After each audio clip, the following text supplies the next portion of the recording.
Hello दोस्तों। आज सोमवार की कहानी।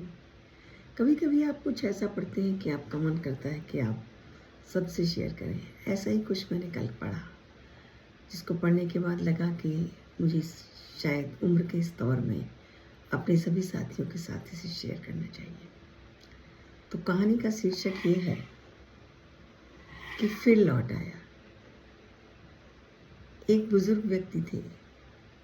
ये कहानी 2500 वर्ष पुरानी है, पर आज के दौर में भी लगता है जैसे हर घर में आसपास चारों तरफ कट रही है। तो एक बुजुर्ग व्यक्ति थे जिन्होंने अपना सारा जीवन अपने बच्चों के लिए कुर्बान किया। उनकी हर ख्वाहिशें, हर ज़रूरत, सब कुछ पूरा किया।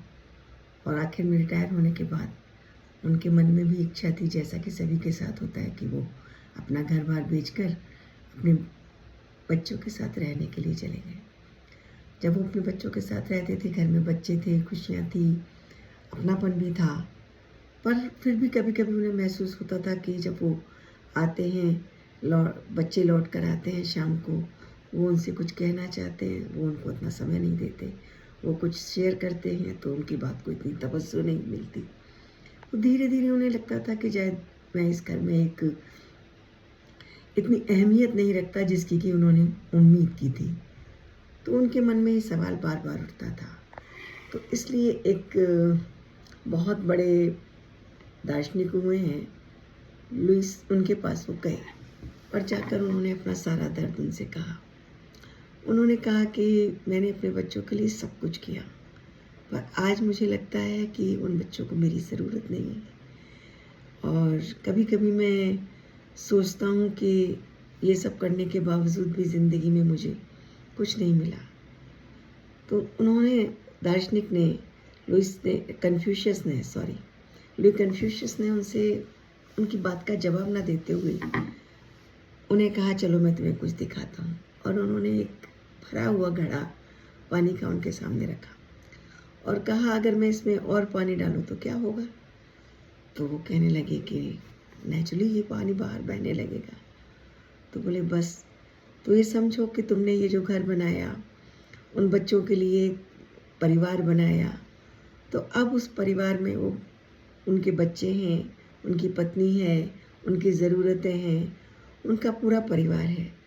तो अब उसमें तुम अगर सेंटर ऑफ अट्रैक्शन बनने की कोशिश करोगी तो क्या होगा? वो तुमसे प्यार करते हैं या नहीं करते, ये इस बात से नहीं आंका जा सकता। क्यों? क्योंकि अब उनकी जिम्मेदारियाँ, उनकी ज़रूरतें सब धीरे धीरे बदल गई हैं। तो तुम उनसे उतनी उम्मीद कैसे कर सकते हो? फिर उन्होंने दूसरी तरफ उनको इशारा करते हुए 2 पेड़ों को दिखाया जो पास पास खड़े थे। उन्होंने कहा, इन पेड़ों को देख रहे हो जो बिल्कुल पास में खड़े हैं? तो उन्होंने कहा, हाँ। तो बोले, ये इतना अधिक क्यों नहीं बढ़ पाए?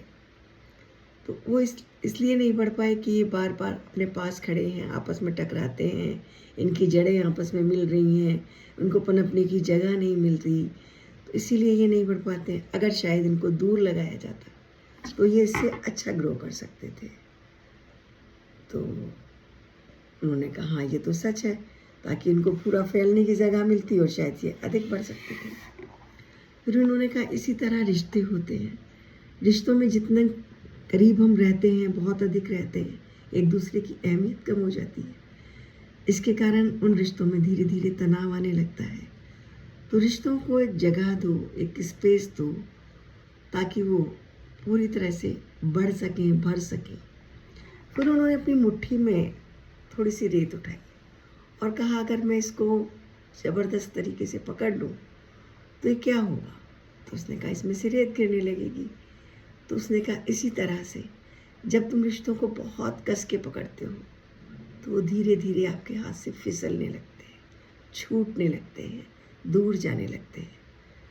तो इसलिए ये सब उम्मीदें करना, क्योंकि आपने उनके लिए जो घर बनाया, उनको जो स्पेस दिया, वो आपने किसी स्वार्थ के लिए नहीं किया ना। कोई भी आदमी जो पेड़ लगाता है वो इसलिए तो नहीं खाता कर लगाता कि उसके फल वो खुद खाएगा।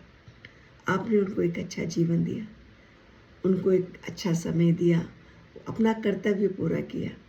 तो उसमें आप अब इतनी उम्मीदें मत रखो कि रिश्तों में दूरियां बढ़ने लगे। इस बात से उस बुजुर्ग व्यक्ति को ये बात समझ आ गई और वो वहाँ से आ गए। बट इस बार वो लौट के अपने परिवार में नहीं आए, बल्कि उन्होंने एक किराए का मकान लिया और आज उन्होंने थोड़ी सी खेती बाड़ी शुरू कर दी जो उन्होंने बीज दिए थे, और साथ में बगल के बच्चों को, आसपास वाले बच्चों को पढ़ाने लगे। धीरे धीरे समय बीतने लगा, उनका भी टाइम पास होने लगा।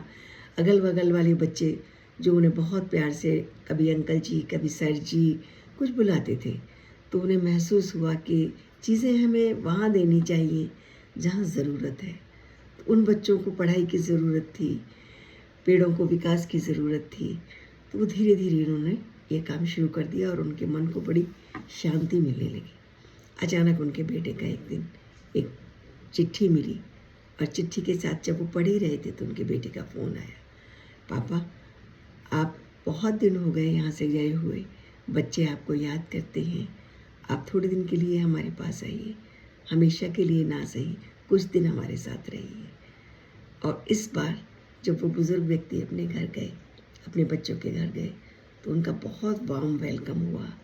सभी ने उनको बड़े प्यार से, और जितने भी दिन वो रहे, उनको आदर, सत्कार, सम्मान, उनकी हर बात का ध्यान रखा गया। तो आखिर में ये चीज़ हमें सिखाती है कि हमें लोगों से, बच्चों से ख़ास तौर से उम्मीद नहीं करनी चाहिए। प्यार है, आपने दिया, अपनी जिम्मेदारी पूरी की, बांटा, ये भी आपका एक सामाजिक दायित्व था।